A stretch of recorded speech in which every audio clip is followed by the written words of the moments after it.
ಚಿಕ್ಕಮಗಳೂರಿನಲ್ಲಿ ತಡರಾತ್ರಿ ಬಿರುಗಾಳಿ ಸಹಿತ ಸುರಿದ ಭೀಕರ ಮಳೆಗೆ ಇಡೀ ಜಿಲ್ಲಾ ಕೇಂದ್ರ ತತ್ತರಿಸಿ ಹೋಗಿದೆ. ವರುಣನ ಅಬ್ಬರಕ್ಕೆ ನಗರದಾದ್ಯಂತ ನಾನಾ ರೀತಿಯ ಅವಾಂತರಗಳು ಸೃಷ್ಟಿಯಾಗಿದ್ದು ಸಾರ್ವಜನಿಕರ ಜನಜೀವನ ಸಂಪೂರ್ಣವಾಗಿ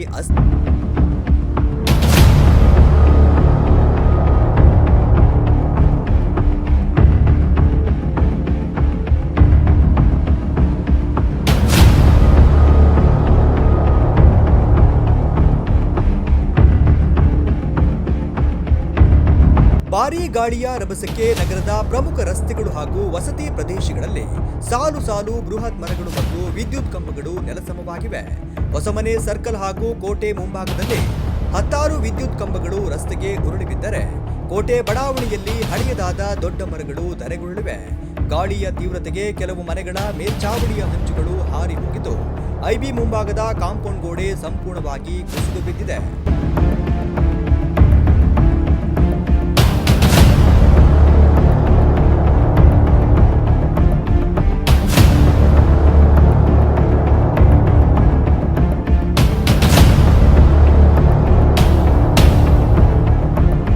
ನಗರದಾದ್ಯಂತ ವ್ಯಾಪಕವಾಗಿ ಮರ ಮತ್ತು ಕಂಬಗಳು ಮುರಿದು ಬಿದ್ದಿರುವ ಕಾರಣ ಚಿಕ್ಕಮಗಳೂರು ನಗರದ ಅರ್ಧಕ್ಕೂ ಹೆಚ್ಚು ಭಾಗದಲ್ಲಿ ವಿದ್ಯುತ್ ಸಂಪರ್ಕ ಸಂಪೂರ್ಣವಾಗಿ ಕಡಿತಗೊಂಡು ಕತ್ತಲೆ ಆವರಿಸಿದೆ. ಮೆಸ್ಕಾಂ ಸಿಬ್ಬಂದಿ ಮತ್ತು ಅಧಿಕಾರಿಗಳು ಸ್ಥಳಕ್ಕೆ ಧಾವಿಸಿ ರಸ್ತೆಗಳಿಗೆ ಅಡ್ಡಲಾಗಿ ಬಿದ್ದಿರುವ ಮರ ಹಾಗೂ ಕಂಬಗಳನ್ನು ಯುದ್ಧೋಪಾದಿಯಲ್ಲಿ ತೆರವುಗೊಳಿಸಿದರು.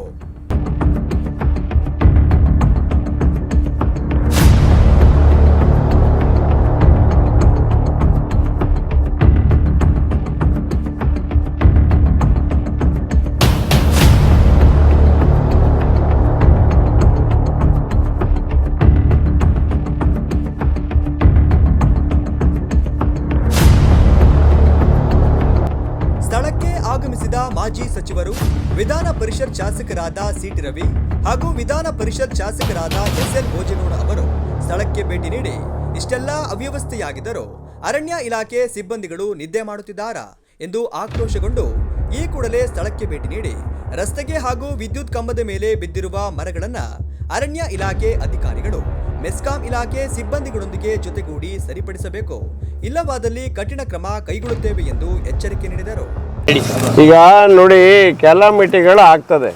ಕೆಲಾಮಿಟಿಗಳು ಯಾರು ಹೇಳಿ ಕೇಳಿ ಬರೋದಿಲ್ಲ, ಅದಾಗೋದು ಪ್ರಕೃತಿ ಸಹಜ. ಆದರೆ 2 ಗಂಟೆ ರಾತ್ರಿನಲ್ಲಿ ಆಗಿರ್ತಕ್ಕಂಥ ವಿಚಾರ ಇದು. 2 ಗಂಟೆ ರಾತ್ರಿನಲ್ಲಿ ನೋಡಿ, ಒಂದು ಲೈನಲ್ಲಿ ಕಂಪ್ಲೀಟ್ 10-12 ಲೈಟ್ ಕಂಬ ಒಂದೇ ಸರಿ ಬಿದ್ದೋಗಿದ್ದಾವೆ, ಮರ ಬಿದ್ದಿದೆ. ಅಲ್ಲಿ ಒಂದು ಮನೆಗೆ ಸಿಡ್ಲು ಹೊಡೆದು ಕಂಪ್ಲೀಟ್ ಇಡೀ ರೂಫೇ ಹಾರೋಗಿದೆ. ಇಡೀ ಬೆಡ್ರೂಮ್, ಸದ್ಯ ಆ ಬೆಡ್ರೂಮಲ್ಲಿ ಯಾರೂ ಮಲಗಲಿಲ್ಲ. ಇಡೀ ಹಂಚುಗಳು ಎಲ್ಲ ಒಳಗಡೆ ಉದುರೋದು ನೋಡಿರೋ ಅಂಥ ದೊಡ್ಡ ಮನೆ, ಅಲ್ಲೇ ಸ್ಪಾಟ್ ಡೆತ್ ಆಗಬೇಕು. ಇಲ್ಲಿ ನಮ್ಮ LIC ಆಫೀಸ್ ಈ ಕಡೆ ಎಲ್ಲ ನಾವು ಹಳೆ ಮರಗಳು ಮಲೆನಾಡಿದ್ದು ಬಿದ್ದಿದ್ದಾವೆ. ಇವತ್ತು ಇಷ್ಟೊತ್ತವರೆಗೆ ಬೆಳಿಗ್ಗೆ ನಾನು DFO ಫೋನ್ ಮಾಡ್ತೀನಿ, ಫಾರೆಸ್ಟ್ ಅವ್ರು ಯಾರನ್ನ ಕಳಿಸಿ ಆ ಮರಗಳು ಕ್ಲಿಯರ್ ಮಾಡ್ಬೇಕಂದ್ರೆ DFO ವಿಷಯನೇ ಗೊತ್ತಿಲ್ಲ. ಇಂಥ ಮುಟ್ಟಾಳ ಅಧಿಕಾರಿಗಳು. KEB ಎಕ್ಸಿಕ್ಯೂಟಿವ್ ಇಂಜಿನಿಯರ್ ನಾವು ಈಗ ಹೋಗ್ತೀವಿ ಸರ್, ಒಬ್ಬ KEB ಇಲ್ಲಿ ನೋಡಿ, ಒಬ್ಬ KEB ಅಧಿಕಾರಿ ಇದ್ದಾನೆ. ಫೈರ್ನವ್ರು ಬಂದು ಪಾಪ ಮುನ್ಸಿಪಾಲ್ಟಿಯವರೆಲ್ಲ ಬಂದು ಅವರು ಇಟ್ಕೊಂಡು, ಫೈರ್ನ ಹತ್ರ ಏನು ಎಕ್ವಿಪ್ಮೆಂಟ್ ಇರುತ್ತೆ, ಅವ್ರು ಬೇರೆ ಥರದ ಎಕ್ವಿಪ್ಮೆಂಟ್ ಇರುತ್ತೆ, ಆದರೂ ತಂದು ಆ ಮರ ಕುಯ್ಯೋದೆಲ್ಲ ತಗೊಂಡು ಇಟ್ಕೊಂಡು ಅವರೆಲ್ಲ ಇಮಿಡಿಯೇಟಾಗಿ ರೋಡ್ ಕ್ಲಿಯರ್ ಮಾಡಿದರು. ಇವತ್ತವ್ರಿಗೆ ಫಾರೆಸ್ಟ್ನವ್ರು ಇಷ್ಟೊತ್ತವರೆಗೂ ಯಾರು ಫಾರೆಸ್ಟ್ನವ್ರಿಗೆ ಅವನ ಒಬ್ಬ ಗಾರ್ಡ್ ಬಂದಾನೆ ಇಲ್ಲಿ. ACF ಸತ್ತೋಗ್ಯಾನ, DFO ಸತ್ತೋಗ್ಯಾರ, ಅಧಿಕಾರಿಗಳು ಸತ್ತೋಗಿದ್ದಾರ. ನಿನ್ನೆ ರಾತ್ರಿ ಬಹುಶಃ ಮಧ್ಯರಾತ್ರಿ 1 ಗಂಟೆ ಆಸುಪಾಸಿಗೆ ಭಾರೀ ಬಿರುಗಾಳಿ ಮತ್ತು ಅತಿವೃಷ್ಟಿಯಿಂದಾಗಿ ದೊಡ್ಡ ಪ್ರಮಾಣದ ಸಾರ್ವಜನಿಕ ಆಸ್ತಿ ಹಾನಿಯಾಗಿದೆ. ಖಾಸಗಿ ಆಸ್ತಿ ಹಾನಿಯೂ ಆಗಿದೆ. ನೂರಾರು ಮನೆಗಳ ಹಂಚು, ಸೀಟು ಹಾರಿ ಹೋಗಿರೋದು ಗಮನಕ್ಕೆ ಬಂದಿದೆ. ಅದಲ್ದಲೇ ಚಿಕ್ಕಮಗಳೂರು ನಗರದಲ್ಲೇ ಲೈಟ್ನಿಂಗಿಂದಾಗಿ ಹುಣಸೆಮಕ್ಕಿ ಸುರೇಂದ್ರ ಗೌಡರ ಮನೆ ಜಖಂಗೊಂಡಿದ್ದರೆ ಮಿಂಚಿನಿಂದ, ಸಿಡಿಲು ಮತ್ತು ಮಿಂಚಿನಿಂದ ಇಲ್ಲಿ ನಮ್ಮ ಕೋರ್ಟ್ ಹತ್ರ ಮರ ಬಿದ್ದು ದೊಡ್ಡ ಪ್ರಮಾಣದ ವಿದ್ಯುತ್ ಕಂಬಗಳು ಡ್ಯಾಮೇಜ್ ಆಗಿದ್ದಾವೆ. ಜೂನಿಯರ್ ಕಾಲೇಜ್ ಹತ್ರನೂ ಮರ ಬಿದ್ದು ಡ್ಯಾಮೇಜ್ ಆಗಿದೆ. ಇದನ್ನೆಲ್ಲ ನೋಡಿದಾಗ ದೇವರೇ ಬಹುಶಃ ಉಳಿಸಿದ್ದಾನೆ ಅಂತ ಅನಿಸುತ್ತೆ. ಲೈನ್ ಮೇಲೆ ಬಿದ್ದು ಅನೇಕ ಪ್ರಾಬ್ಲಮ್ ಆಗಿದೆ. ಮೇಜರಾಗಿ ನಮ್ಮ ಚಿಕ್ಕಮಗಳೂರು ಕ್ಲಬ್ ಮುಂಭಾಗ ಕ್ಲಬ್ ಕಾಂಪೌಂಡ್ ಹೊಸಮನೆ ಸರ್ಕಲಲ್ಲಿ ಆ ಕ್ಲಬ್ ಕಾಂಪೌಂಡು ಬೀಳೋದ್ರ ಜೊತೆಗೆ ಸುಮಾರು ಒಂದು 4 ಮರಗಳು ಬಿದ್ದಿದೆ. ಸುಮಾರು ಒಂದು 8 ಎಲೆಕ್ಟ್ರಿಕಲ್ ಪೋಲು ಸಂಪೂರ್ಣ ನೆಲ ಕಚ್ಚಿ ಬಿದ್ದೋಗಿದೆ. ಜೊತೆಗೆ ಬೇಲೂರು ರಸ್ತೆಯಲ್ಲಿ ಒಂದು 3 ಮರ ಬಿದ್ದಿದೆ, ಅಲ್ಲೂ ಸಹ ಎಲೆಕ್ಟ್ರಿಕಲ್ ಪೋಲ್ ಮೇಲೆ ಬಿದ್ದಿದೆ. ನಮ್ಮ ಎಂಟ್ರೆನ್ಸ್ ಫುಡ್ ಕೋರ್ಟ್ ಮುಂಭಾಗನೇ ಒಂದು ದೊಡ್ಡ ಬೃಹದಾಕಾರದ ಮರ ಬಿದ್ದಿದೆ.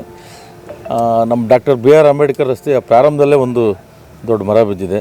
ಕುರುವಂಗಿ ರಸ್ತೆಯಲ್ಲಿ ಆ ರೋಡಿಗೆ ಅಡ್ಡಲಾಗಿ ನಮ್ಮ CDA ಲೇಔಟ್ ಪಕ್ಕದಲ್ಲೇ ಮೇನ್ ರೋಡಿಗೆ ಒಂದು ಮರ ಬಿದ್ದಿದೆ.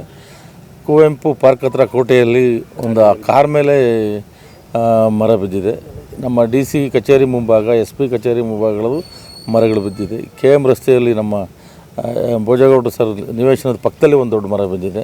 ಹೀಗೆ ಅನೇಕ ಸ್ಥಳಗಳಲ್ಲಿ ಮರಗಳು ಬೀಳೋದ್ರ ಜೊತೆಗೆ ಎಲೆಕ್ಟ್ರಿಕಲ್ ಪೋಲ್ನು ಸಹ ಬೀಳ್ಸ್ಕೊಂಡು ಬಿದ್ದಿದ್ದಾವೆ.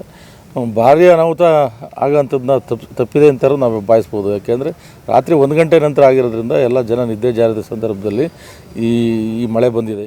ನಿನ್ನೆ ಬಂದಂಥ ಭಾರಿ ಮಳೆಗೆ ಚಿಕ್ಕಮಗಳೂರು ನಗರದಲ್ಲಿ ವ್ಯಾಪಕವಾಗಿ ಮರಗಳ ಬಿದ್ದಿರೋದ್ರಿಂದ ಎಲೆಕ್ಟ್ರಿಕ್ ಪೋಲ್ಸ್ಗಳು ನೆಲಕ್ಕೆ ಉರುಳಿದ್ದಾವೆ. ನಗರಸಭೆ ಅಧ್ಯಕ್ಷರು ಮತ್ತು ಕಮಿಷನರು ಮತ್ತು ಸಿಬ್ಬಂದಿ ವರ್ಗದವರು ಮತ್ತು ನಾವೆಲ್ಲ ಕೌನ್ಸಿಲರ್ಗಳು ಬೆಳಗ್ಗೆ 5 ಗಂಟೆಯಿಂದಲೇ ಈ ಒಂದು ಜಾಗಗಳಿಗೆ ವಿಸಿಟ್ ಮಾಡಿ ಏನು ಫಾರೆಸ್ಟ್ ಅಧಿಕಾರಿಗಳೊಂದಿಗೆ KEB ಅಧಿಕಾರಿಗಳೊಂದಿಗೆ ಸಂಪರ್ಕ ಸಾಧಿಸಿ ಅವ್ರಿಗೆ ತುರ್ತಾಗಿ ಕಾಮಗಾರಿಯನ್ನು ಮಾಡಿ ರೋಡನ್ನು ತೆರವು ಮಾಡಲಿಕ್ಕೆ ಸಹಕಾರವನ್ನು ಕೊಡಬೇಕು ಅಂತ ಕಮಿಷನರ್ ಅವರು ಮಾತಾಡಿದ್ದಾರೆ. ಹಾಗಾಗಿ ಇವತ್ತು ಸಂಜೆ ಒಳಗೆ ಎಲ್ಲ ಥರದ ಈ ಡಬ್ರೀಸು ಮತ್ತು ಮರಗಳನ್ನ ತೆರವು ಮಾಡಿ ಸಾರ್ವಜನಿಕರಿಗೆ ಅನುಕೂಲ ಮಾಡಿಕೊಡೋ ಪ್ರಯತ್ನವನ್ನು ಮಾಡ್ತಾಯಿದ್ದೇವೆ.